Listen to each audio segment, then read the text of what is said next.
Thank you so much. I'll be talking today, will Islam take over the world? In Nigeria, you are either a Christian or Muslim. When somebody say, "Hey, are you a Christian or Muslim?" If you're not a Muslim, then you're a Christian. So we think Islam is a copy or a mirror of Christianity, but that's not the way it is. Islam is actually a mirror of Judaism. There are three Abrahamic religions, major Abrahamic religions. There are others, but these three are major. There's Judaism, there's Christianity, and then there's Islam. So Islam mirrors Judaism. There are certain things in Judaism that are also done in Islam. Moses wrote the Torah alone. It was Moses that wrote Genesis, Exodus, the Torah, the 5 books of Moses. He wrote it alone. And then the prophet of Islam gave the Quran alone. The only one that gave the Quran. So that is one similarity. Now, Jews have one place of worship. They have the place of worship. They have the temple, and then they have synagogues around. So Muslims too have a place called Mecca, and then they have mosques all around. And the mode of prayers, when Jews are praying, they pray at certain times and they pray facing a direction, that's Jerusalem. So Muslims too pray at certain times and they pray facing Mecca. So that's another similarity. And then, more importantly, the Jews say God is one. In Deuteronomy chapter 6, verse 4, it says, "Hear, O Israel, the Lord our God is one Lord." So they say there is one God, that's monotheism. Islam says the same thing, La ilaha illa Allah. There is no God except Allah. So Christians are accused of polytheism. We say Father, Word, and Spirit. We call it one God. So they said we are serving many gods. Now there's a major similarity between Islam and Christianity. Jesus said to Christians, he said to his disciples, he said we should go into the nations and preach the gospel to every creature. So Christianity is missionary. We go and preach the gospel. But Judaism is not missionary. They don't even want you to join Judaism. They are just doing it in their own place. But Islam became missionary also, because when Christianity went out, they had two branches of Christianity. They had the Jewish branch headed by Peter, James, John. They were preaching to the Jews. Then Paul and Barnabas, Silas, Timothy, they went to the Gentiles. And when they went to the Gentiles, there are certain things they didn't tell the Gentiles to do. They didn't give them the Jewish culture or the Jewish diet or certain things. So Islam said, okay, this is diluted. So when they carried their own Islam, it's missionary, and then they went out and imposed the culture wherever they're going. You learn their language, you learn Arabic, you eat their food, you dress the way they are dressing, and definitely that will cause certain kind of challenges, and they're having that kind of challenge. Now, a major conflict will take place later between the Jews and the Muslims. Christians will not be involved in this conflict because Christians believe in John. John looked at Jesus and he said, "Behold, the Lamb of God that taketh away the sins of the world." So Christians believe that when Jesus died, the sins of the world were atoned for. So if you're a Christian, you believe that your sin is forgiven through Jesus Christ. But Jews don't believe that. So the way they were forgiven their sin is atonement. In the temple, the priest would do a sacrifice and their sins will be forgiven. In 70 AD, that temple was destroyed, and then the Jews came together and they said, okay, we don't have a temple again, so what do we do about sin now? How can sin be forgiven? So they said, okay, they did what they call rabbinical Judaism, that wherever you are, do good. Your good should outweigh the evil you are doing, so God will have mercy on you. They said, okay, and that's how they began to do it, because no more sacrifice. And then when Muhammad was born, he was born 500 years after that destruction of the temple. That's 570 AD.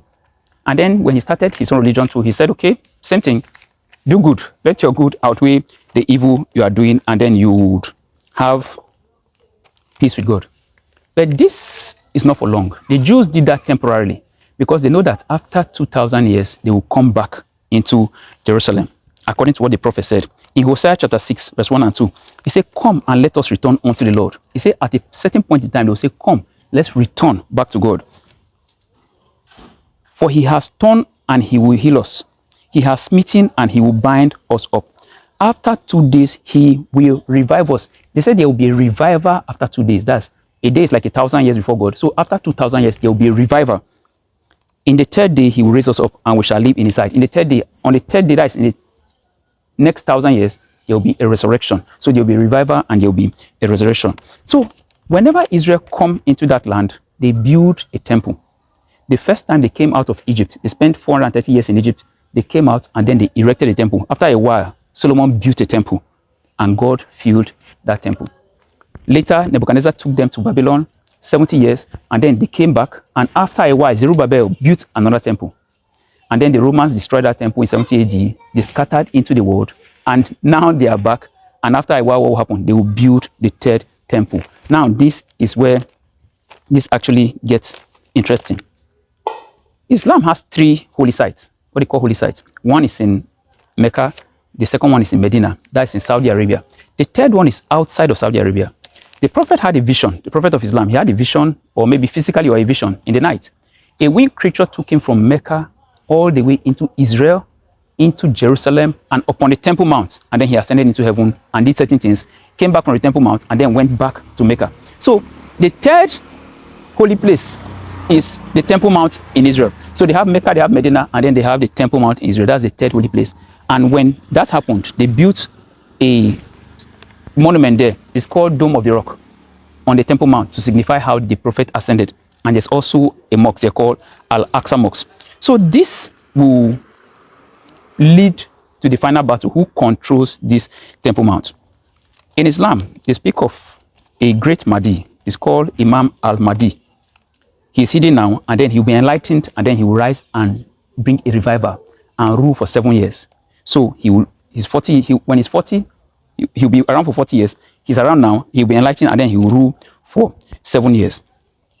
So the Jews also speak of a leader, that kind of leader that will rule for 7 years. In Daniel chapter 9, verse 27, he says, "And he shall confirm the covenant with many for 1 week." 1 week, that's 7 days, which is 7 years. One day is a year. "And in the midst of the week, he shall cause the sacrifice and the oblation to cease." So the Muslims say this Mahdi will be interrupted. He will bring Islam back into the world, and there will be a rulership. There will be global takeover or leadership. But he will be interrupted by somebody. They call this person the Messiah al-Dajjal. He is the false Messiah. He will come and then interrupt him for a while, just for a short while. Now, Revelation speak about this person, these people that will come in at this time. Revelation 11, verse 1 to 4. If you read it, it speaks about the 2 witnesses that will appear in Jerusalem. They will have power for a short while, but they will be overcome, they will be killed, they will not be buried, and the nations shall rejoice. Revelation chapter 10, verse 11. Say, "And they that dwell on the earth shall rejoice over them, and make merry, and send gifts one to another, because these 2 prophets tormented them that dwelt on the earth." So when these 2 prophets are killed, the whole earth will rejoice. So these 2 prophets are the ones that will actually give issues to the Mahdi. Okay, so the truth is, on the Jewish side, the people they consider heroes are the ones on this other side they consider the bad people, and the ones these people consider heroes are the ones they consider villains on this side. So that is how it is. And the Christians will not be there because the Christians will be raptured. At this time, the Christians will be raptured from the earth. They will go into heaven for judgment, for reward, and then they will have a feast in heaven. So Islam says the Messiah will appear. After the Mahdi has reigned for a while, he will be interrupted, and then the Messiah will appear. This Messiah is Isa ibn Maryam, Nabi Isa ibn Maryam. He will appear in Palestine. When he appears in Palestine, him and the Mahdi will go to Jerusalem and do Salat. So this is the Messiah. He will show up in Palestine, and then he will go this way. Now the Jews also have their own Messiah that will appear. They said he will appear on Mount Olives. When Jesus resurrected, he took his disciples to Mount Olives in Acts chapter 1, verse 10. And then he ascended into heaven. 2 angels appeared, not 1, 2. In the mouth of 2 witnesses, let every issue be established. And he told the disciples, these angels told the disciples, he said, "This man you see going, this same Jesus you see going, he will return in the same manner, in like manner," which means he will come back on Mount Olives. In Israel, there is Mount Zion, there's Mount Moriah, and then there's the Mount of Olives. So Jesus will come back. The Jewish Messiah will come back on Mount Olives and go to the Temple Mount. So he will appear in a different place. There's a preacher that said those angels were lying, that Jesus wouldn't come back there. This group will side with the Messiah from Palestine, because they're already saying the Jews in Israel are not the real Israel. So they will take sides with this person from Palestine. Now, when the Messiah returns, he will reign for 1,000 years. The Jewish Messiah reign for 1,000 years, and then after that 1,000 years, there will be a final battle of Gog and Magog. In Revelation chapter 20, that will be the last battle that will happen. So there's a timeline for this. In Islam, the prophet told them that 1,500 years time, the Messiah will arrive. So they did their own calculation when the Mahdi will come, how he will rule, and then he gave them 2032. That is 2032 is the year that the Messiah is supposed to join the Mahdi. For Israel, they said when the Messiah is cut off, after 2,000 years they will revive. Jesus, the Messiah, was cut off. He died 32 AD. That's when Jesus was crucified. So if you add 2,000 years to 32 AD, you arrive at 2032. That's when, by the calendar, he's supposed to arrive. And the church is supposed to live before then. So the church will live 7 years before that period. So if you remove 2032 and minus 7 years from it, you get to this time here that we are today. But there might be some variation, there might be some extension. So there will be this leadership conflict. This will take over, this will come up, this will take over. So at a particular time, there will be these things, this leadership as we have seen. So it either be this side from Palestine or this Messiah from Mount Olives. Thank you so much. Like and subscribe, and I'll be coming your way some other time. The Lord bless you and keep you. The Lord cause his face to shine upon you and be gracious to you. The Lord lift his countenance upon you and give you peace. Thank you so much. God bless you.